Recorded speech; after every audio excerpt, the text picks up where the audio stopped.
We are in Capernaum, by the Sea of Galilee, one of the most eventful towns of Jesus' ministry.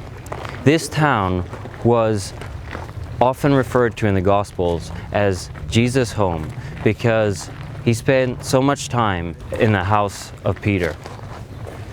It was the home base of Jesus' ministry.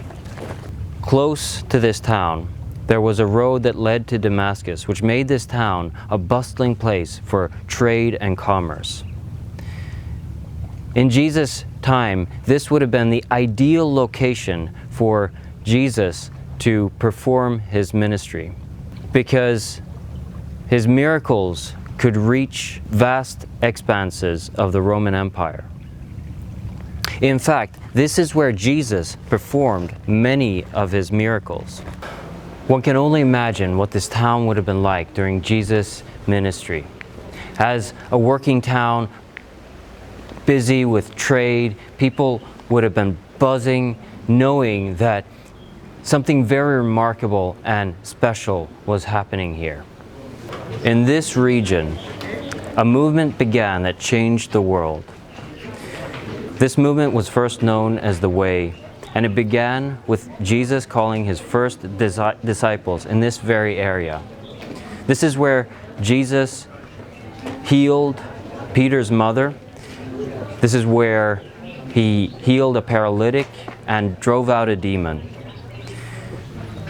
We are standing on top of a Byzantine period synagogue that is built on top of a first century synagogue.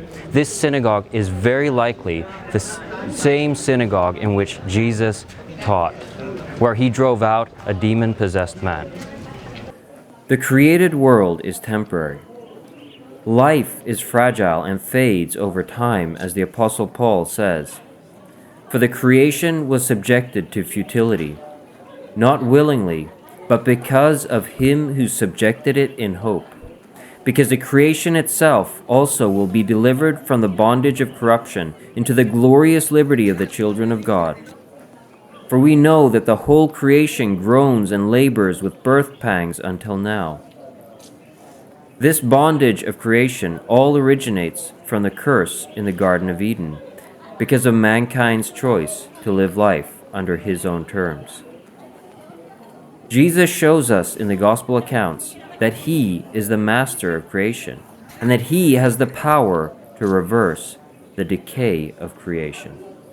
In this very sea, Jesus performed an astonishing miracle. He showed the disciples that he was able to command a storm to cease at his very command. He showed the disciples and the world that he is the El Shaddai, the Almighty God. He is the creator of this universe and has mastery over nature. But God's work is far from complete. God's plan is ultimately to create harmony between heaven and his creation. This will take place in the new heaven and the new earth, where God will remove all of humanity's suffering. God's work began in such an astonishingly novel way. He began his work as a movement with a ragtag team of mostly working-class men in a remote rural part of Israel. It truly is, as Jesus said in his parable of the kingdom of heaven. The kingdom of heaven is like a mustard seed who someone planted in his garden. Though it is the smallest of seeds, when it grows to the largest of trees in the garden, so that birds can perch in its branches. With God, great things often have humble beginnings.